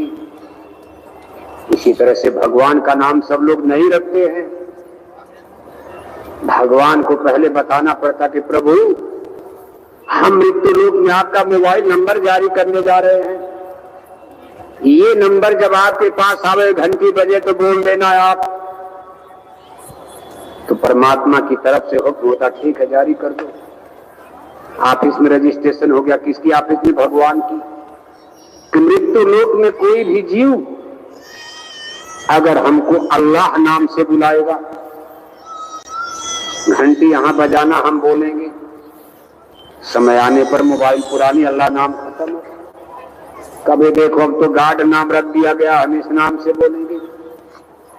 अब ये शक्ति उसी की होगी जिसकी वहां पहुंच होगी भगवान की ऑफिस में। भगवान की ऑफिस में नाम का रजिस्ट्रेशन कौन करवाएगा? हमारे आपके बस का है। जो भगवान की अदालत में आते और जाते, वहां आना जाना, जिनकी वहां पहुंच है, जो भगवान तक, परमात्मा तक सतलोक से आते जाते, उस ऑफिस दफ्तर के आदमी, इस नाम का यहां से रजिस्ट्रेशन करवाया जाता। इस समय जय गुरुदेव नाम का रजिस्ट्रेशन हो चुका है। कोई भी बुलाएगा, गुरु महाराज कहते थे बच्चा मरते समय जय गुरुदेव नाम कोई बोलेगा, उस समय मैं मिलकर के मदद करूंगा। इस जय गुरुदेव नाम की इतनी बड़ी शक्ति, बाकी इस नाम में कुछ नहीं। रजिस्ट्रेशन जरूरी, कितना बढ़िया नाम रख दो। अब किसी के लड़के का नाम सीताराम, आपने भी तो रख दिया, लेकिन ये आपके लड़के का नाम सीताराम है। दिन में 10 बार सीताराम सीताराम चिल्ला रहे, सीताराम पानी लाओ, सीताराम रोटी लाओ, सीताराम हमको अस्पताल ले चलो। क्या भगवान बोलेंगे? लेकिन यही सीताराम जब रजिस्ट्रेशन कर दिया किसी संत ने और कह दिया भाई देखो मैंने एक कोड नंबर दे दिया है, इस समय भगवान का मोबाइल नंबर है, आप इस नाम पर डायल करो, भगवान बोलेंगे मैं। लेकिन जब सदगुरु बताएंगे तब, इसीलिए सदगुरु की जरूरत है जो उस नाम का सब भेद कोड नंबर क्या इस समय का। इसलिए दुनिया में जितने नाम हैं सब सही है। अब एक इसमें कितने मोबाइल डेड हो चुके हैं, कितने मोबाइल डेड हो चुके, उस नाम से घंटी पर नहीं बोलेगी घंटी। ये नहीं कोई गुरु की महिमा खत्म होगी, नाम चलेगा, लेकिन नंबर वहां से रिजेक्ट हो गया है, मोबाइल पुराना हो गया, नंबर डेड है। अब किसी से कह दोगे तो ये लोग झगड़ा करेंगे दुनिया वाले कि हमारा नाम आपने डेड कर दिया और अपना गुरु नाम आपने जारी कर दिया। अब उसको इसीलिए गुरु महाराज कहते हैं याद करके देख लो। अब वो किसी नाम से कर दे, चाहे एक नाम से आपको, चाहे 5 नाम, चाहे 3 नाम, चाहे 4 नाम। अब ये सब उन लोगों के अधिकार में आ गया जो परमात्मा से मिले हैं, परमात्मा को रिझा लेते, जिनकी आवाज भगवान के दरबार में सुनी जाती है। वो किसी तरह भी कोई नाम दे करके आपको पार करा दे। इसीलिए कहा सदगुरु की महिमा अनंत, अनंत किया उपकार, लोचन अनंत उघाड़िया, अनंत दिखावन हार। देखो एक बड़ा सुंदर दृष्टांत आता। सिख गुरु साहिबान 10वीं पातशाही गुरु गोविंद सिंह जी का जमाना चल रहा था। सिख गुरु घराने की गद्दी पर गुरु गोविंद साहब विराजमान है। जंगल में पड़ाव पड़ा, मुगलों से बराबर युद्ध होते थे। गुरु साहिब जंगल में डेरा डाले हैं, वही पड़ाव पड़ा। उनके पास एक गांव का बिल्कुल देहाती आदमी, गंवई आदमी, अनपढ़ गवार बेला नाम का था, और कहा हुजूर हमको भी अपनी सेवा में लगा दिया जाए, अपने दरबार में। हम गुरु साहिब ने कहा तुम्हारा नाम बताया, नाम अपना नाम पता बताया। गुरु साहिब ने कहा भाई क्या सेवा करोगी? कहा हुजूर जो भी सेवा। ले दिया बेला को, कहा भाई अच्छा चलो तुम ही ये घोड़ा वोड़ा को दाना चारा पानी करते, बड़ा सेवादार आदमी, भगत आदमी, भोला भाला, गंवई आदमी, पढ़ा लिखा, रामायण गीता कुछ जानता नहीं था। और जब वो सेवा में लगा, लेकिन बराबर गुरु जी के सामने जाकर कहता था गुरु महाराज हमको नाम दान कब दिया जाएगा? गुरु महाराज हमको नाम कब देंगे आप? अब जो बार बार ये कहता था तो गुरु अरे जी मिल जाएगा, सेवा में लगे रहो। तब नामदान इतनी जल्दी नहीं मिलता था। जब भी गुरु महाराज सामने उसको एक धुन रहती थी, गुरु महाराज हमको नामदान कब देंगे, हमको नाम कब मिलेगा? आज ही मिल जाएगा, चलो करते रहो, सेवा में लगे रहो। अब एक दिन देखो मुगलों से लड़ाई छिड़ गई, युद्ध में जाना। गुरु साहब घोड़ा तैयार, घोड़े पर बैठकर, और युद्ध के लिए जा रहे, तब तक बैठे, तब तक बेला सामने आ रहे, गुरु महाराज हमको नामदान कब देंगे आप? तो गुरु महाराज हंस दिए, नाराज नहीं भी, वैसे विषय तो नाराज का ही है कि हम लड़ाई में मरने कटने जा रहे हैं, इनको नामदान की चिंता पड़ी है। अब बेला को क्या पता, भोला भरा अरे महाराज हमको नामदान कब मिलेगा? तो गुरु महाराज हंस पड़े, और हंसते ही गुरु साहिब ने कहा बारे अलबेला, न वक्त देखा न बेला, तुमको न वक्त बेला का पता, मैं युद्ध में जा रहा हूं, वहां युद्ध होगा, लड़ेंगे मरेंगे सिपाही, और तुमको नामदान की ही चिंता पड़ी है। अब गुरु महाराज तो चले गए युद्ध में, रणभूमि में। इधर बेला ने बस वही मंत्र शुरू कर दिया, कबास हो गया था। क्योंकि गुरु महाराज ने हंसते ही ऐसे भाव में कहा था, बेला ने सोचा हमको मंत्र मिल गया, चलो हो गया। अब आकर के अपना कमरा बंद कर लिया। शाम का समय, कमरे के भीतर बाहर बेला, न वक्त देखा न बेला, बाहर अलबेला, न वक्त देखा न बेला। यही जबते जबते अंधेरा हो गया, कमरा भीतर से बंद करके बैठ गया था। करते करते सुमिरन करते, यही सुमिरन, बाहरे बेला न वक्त देखा न बेला, बाहरे बेला न वक्त देखा न बेला। सुमिरन करते करते काफी रात चली गई। भंडारे में भोजन बन गया। लोग कहने लगे भाई बेला कहाँ, तो सेवादार आदमी, बर्तन मलना, लकड़ी काटना, ये करना, रोटी बनाना, आटा मलना। आज बेला दिखाई नहीं दिया, हो सकता तबीयत कुछ गड़बड़ हो, चलो देखा जाए। जब दरवाजा खटखटा जाए, भीतर से बंद है। आवाज लगाई जा रही, लेकिन बेला बोल नहीं रहे। और इतिहास के पन्नों में लिखा है कि कुछ रात जाते जाते बेला की सूरत चढ़ गई। बेला की सूरत अंदर में चढ़ गई। बेला स्वर्ग वैकुंठ देख रहे, सुन रहे, आवाज सुन रहे, सब कुछ सैर सपाटा। अब जब सूरत अंदर में चढ़ गई तो बेला नीचे क्या बोले? अब प्रेमी बेचारे घबरा गए कि भाई क्या हो गया। अच्छा चलो ठीक है, सोचे चलो भाई बीमार होंगे, सो जाएंगे। गुरु महाराज जब युद्ध से लौटे तो गुरु महाराज ने आते ही पूछा भाई मेरा बेला? लोगों ने कहा हुजूर तो बेला कमरा बंद करके भीतर बैठे। हम लोग लाद करे, दरवाजा खोल ही नहीं गए। तब गुरु महाराज ने कुंडी खटखटाई और कहा, बेला, अरे मैं आ गया, अब तो दरवाजा खोलो। अब देखो गुरु महाराज की आवाज सुनकर बेला की सूरत नीचे आ गई। जब गुरु महाराज ने आवाज लगाई तो बेला की चेतनता जाग गई और बेला ने दरवाजा खोला, चरणों पर गिर पड़ी। लेकिन बेला के चेहरे पर मुस्कान थी। इतनी बड़ी चीज मिल गई थी आज, कितनी प्रसन्नता में बेला। पूरे आश्रम में चर्चा होने लगी, भाई ये तो गुरु मत के सिद्धांत का उल्लंघन हो गया, नियम का। बिना नामदान के सूरत कैसे चढ़ गई? हम लोग नामदान लेकर इतना दिन से माला पूजा कर रहे, कहीं काला गोरा का पता नहीं चला। और जिसको अभी नामदान नहीं मिला, अभी सेवा में लगे, महीना 2 महीना भी नहीं हुआ सेवा में लगे सेवादार, और बिना नामदान के सूरत चढ़ गई। ये तो गुरुमत के सिद्धांत का, नियम का विपरीत उल्लंघन हो गया। और तमाम किस्म के लोग, गुरु महाराज ने पक्षपात कर दिया, ऐसे कर दिया, वैसे कर, तमाम चर्चा हो गई। गुरु साहिब ने जब देखा तो संतों के पास देखो सब युक्ति होती।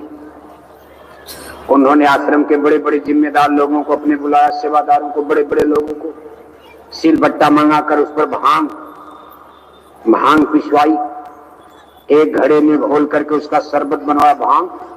भांग पीने से थोड़ा नशा होता, और कहा भाई इस भांग को आप लोग लो, घुट्टी घुट्टी करके गिलास गिलास में घूट घूट करके पीना मत, क्योंकि संत मत में तो भांग गांजा सब मना है। गुरु साहिब ने कहा पीना मत, लेकिन लेकर के कुल्ली करो, कुल्ली करो, कुल्ली करो।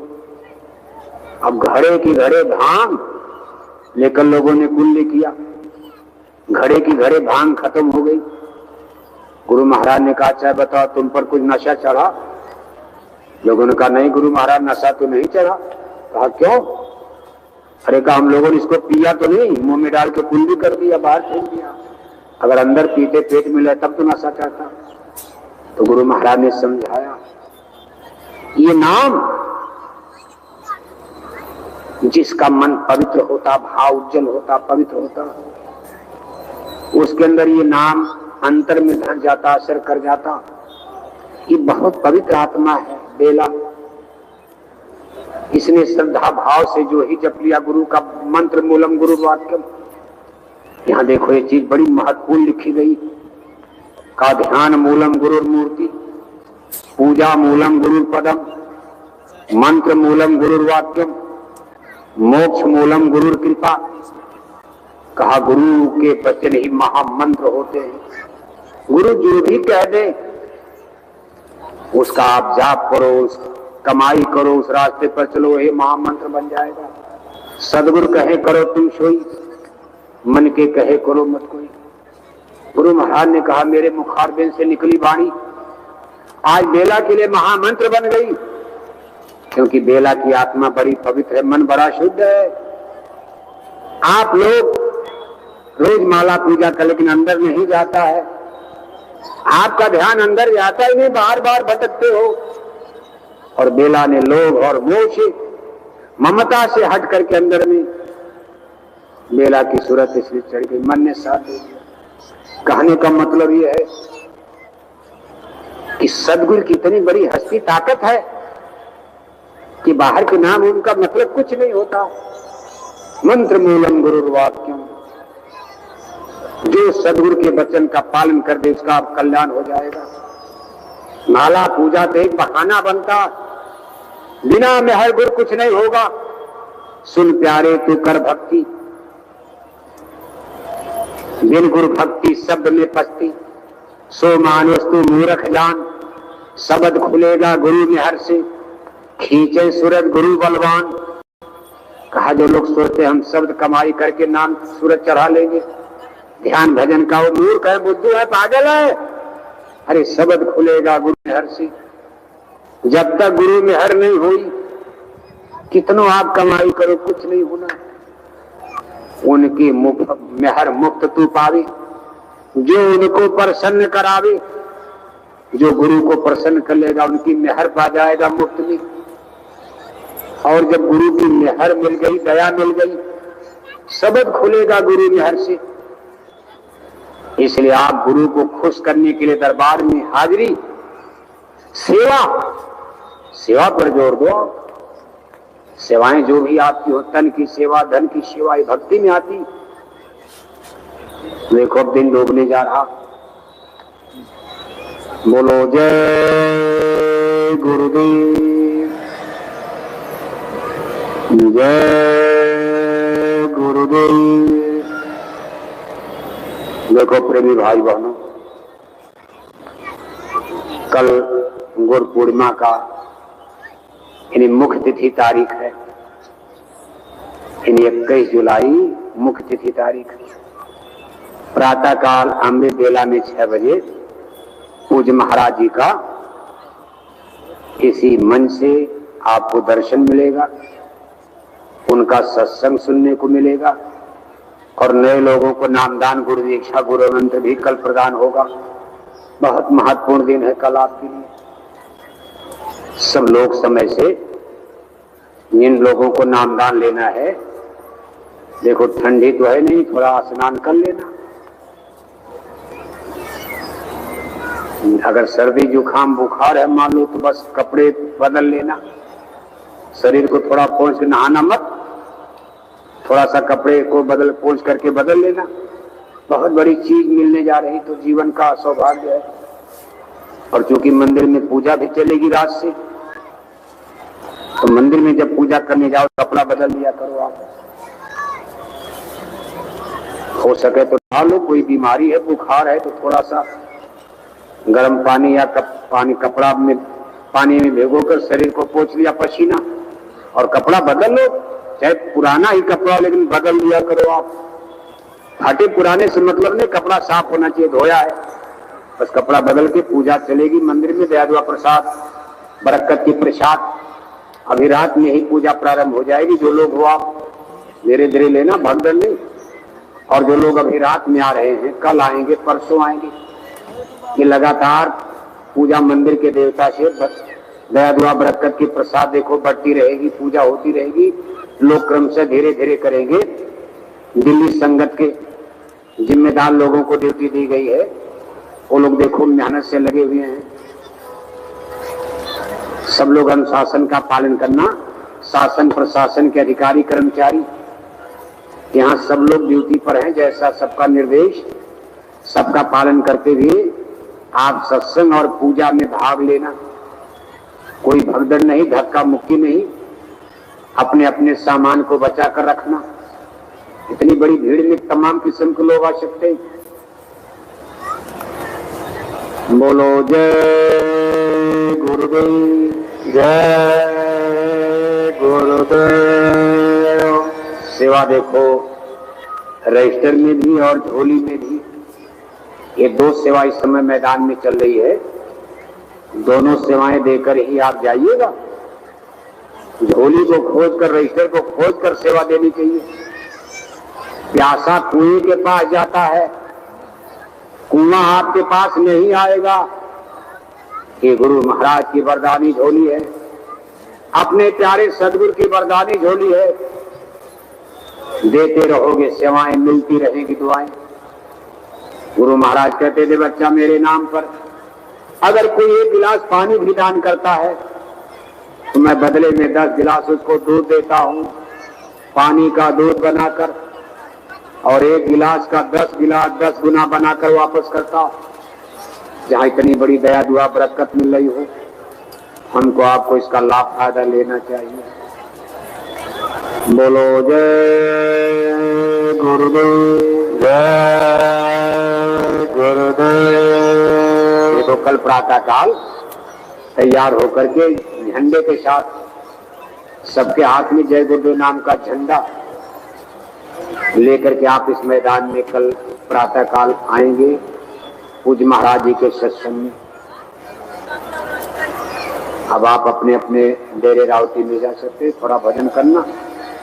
और शाम को थोड़ा, गुरु महाराज ने अपने समय में भी कहा था कि जब भी मथुरा एक वक्त भोजन किया करो,